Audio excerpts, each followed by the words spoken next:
Well, hello, ladies and gentlemen.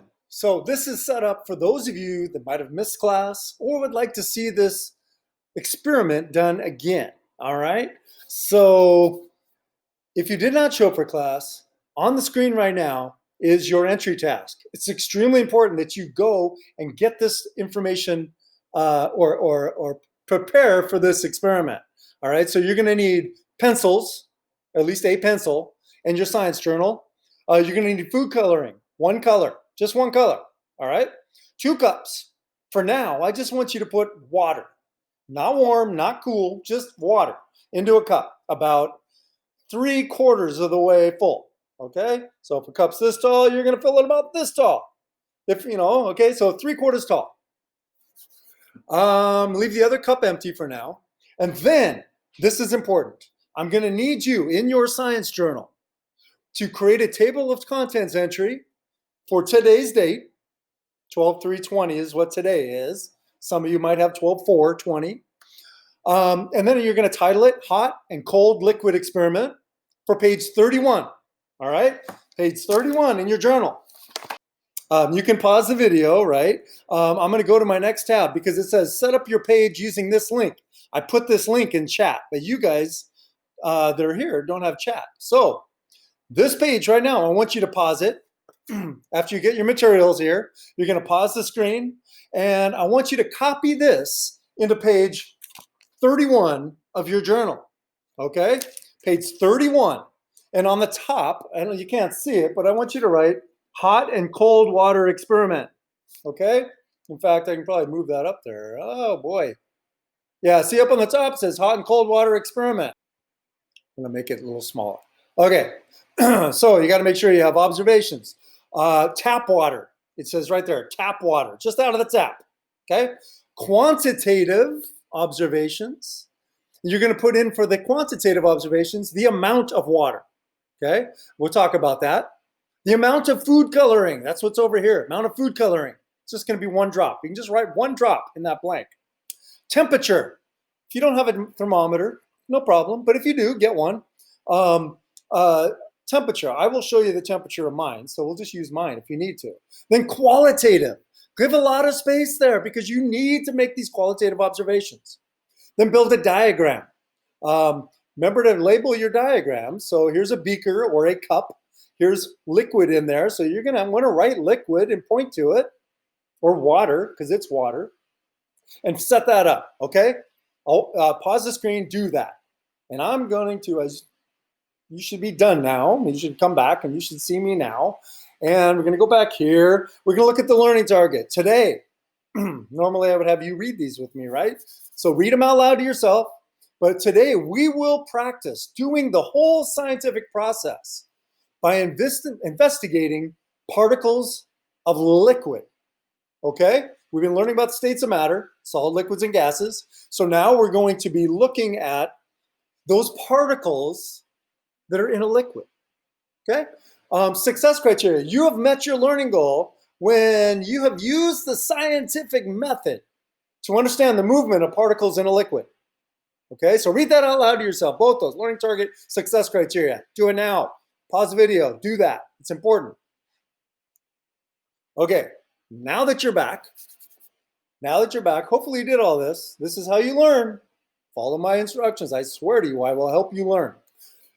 So now that you're back, something I want you to realize. We talked about the states of matter, solid, liquids, and gases, that we add heat or remove heat from each of those phases to move to the next phase, right? So you either add heat or remove heat to be able to move around there. Look at your journal. Understand what I'm talking about. We took notes on that. Now, we also have a liquid. What I'm going to do is I'm going to minimize this screen, and you are going to see now, hopefully you see this. I'm going to move my face. Right here, I have a beaker with water. And remember, we talked about water. If we add heat, we can change the phase from a liquid to a gas to a solid, backwards and forwards, right? By just adding and removing heat. Adding and removing heat is doing something interesting to the substance. All right, so inside water, not inside water, but what water is. If you can become, I think you've all seen the Magical School Bus.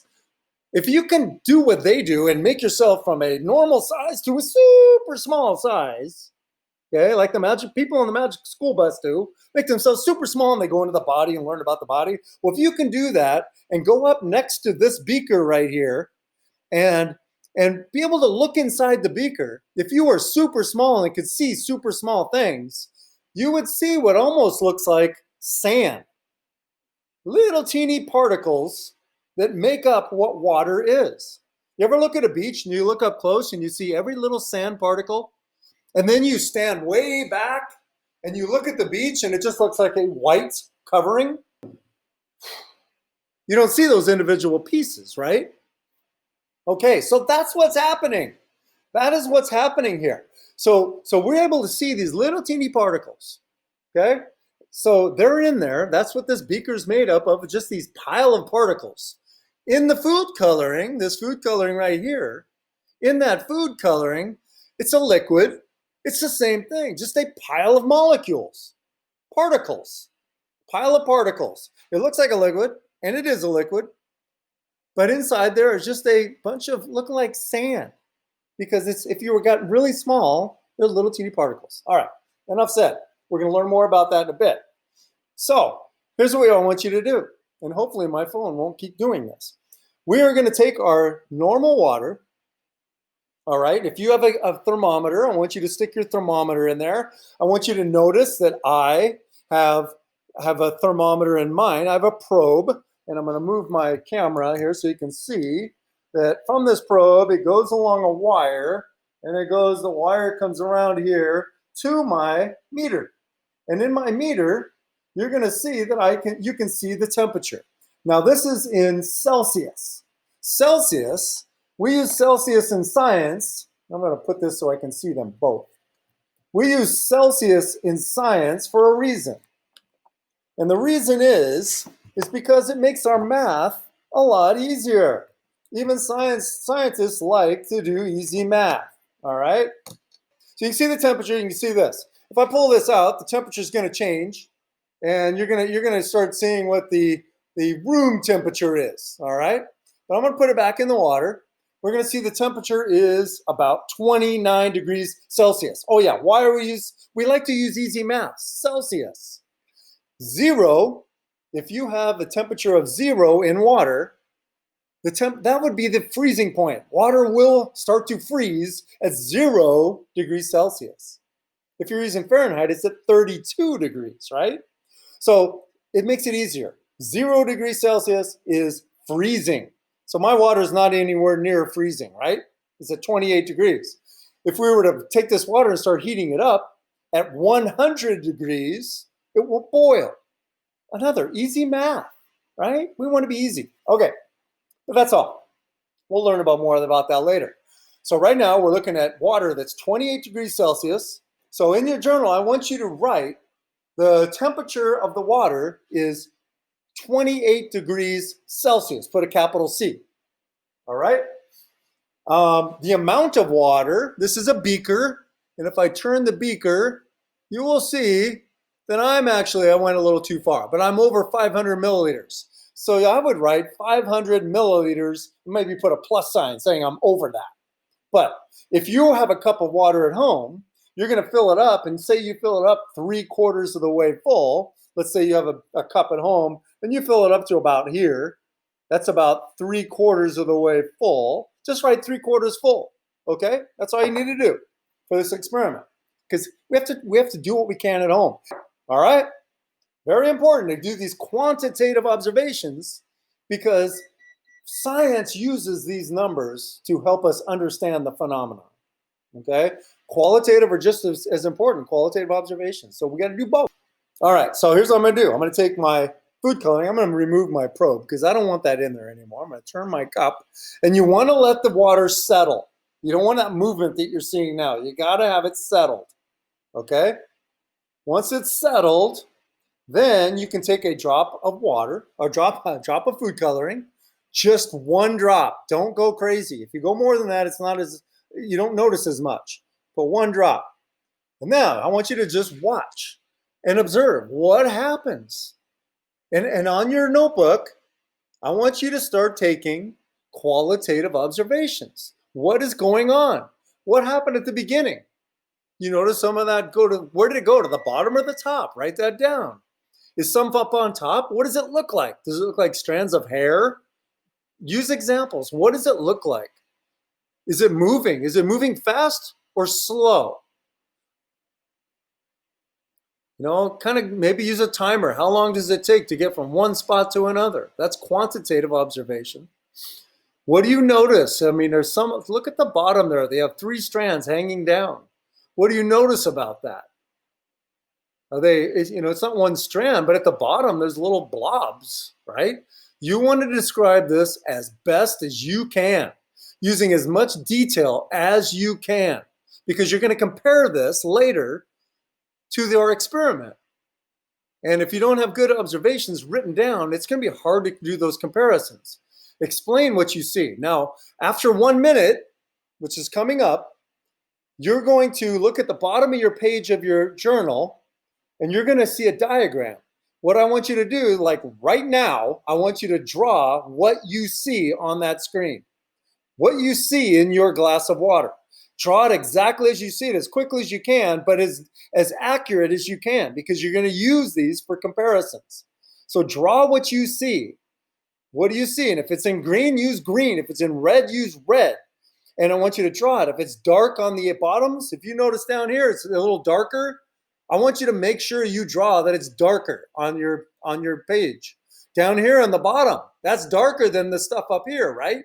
Make sure that it shows up dark. Draw it as accurately as you can. Now that we've done this, so you should have drawn your observations. If not, pause the video, draw the observations. I'm going to take this, and what we're going to do is we're going to empty that out, rinse it out really well. In fact, I'm going to go rinse it out now. Hang tight. Don't leave. Don't leave me. I'm going to rinse it out. Okay, rinsing. Okay, I rinsed it out. So now I have this again, okay? And what I'm going to do is I'm going to put hot water in this one. So I'm going to just kind of, I'll put hot water in this one, okay? And then I'm going to take this one and put ice cubes in there, which unfortunately my ice cubes have already melted. But I have ice cubes in here. Actually, there's little ones. There's a little one right there, little ice cubes. And this one has hot water in it, okay? You're going to stir this around with the ice cubes in it for a little bit. Get that water super cold, okay? And then I want you to take the ice cubes out. Remove the ice cubes. Get all the ice cubes out, okay? We got to make sure both of these are filled to the same level. So about right there. We always want to, we're controlling our experiment. We're having hot water in one, the exact amount of as you have of cold water in this one, with the ice cubes removed, okay? Okay, so we have cold water in this one, hot water in this one. Notice I marked them, H and C, cold and hot, okay? All right, so now we are going to look at the difference. Remember, these are particles. These are like sand molecule or sand particles inside there that make up water, okay? So think of it that way. All right, so we have, again, hot water, cold water. And what I'm going to do is I'm going to take my food coloring. I'm going to take my food coloring. And in the cold water first, I'm going to put 1 drop. And then I'm going to do the same in the hot water. And I want you to observe 1 drop, 1 drop. Now let's observe. They look the same so far. And then some differences are going to start occurring. You're going to start seeing some differences. What's happening that's different between the hot and the cold water? For now, I just want you to observe. We're going to do this experiment next week where we're going to actually take observations. But for now, I just want you to watch.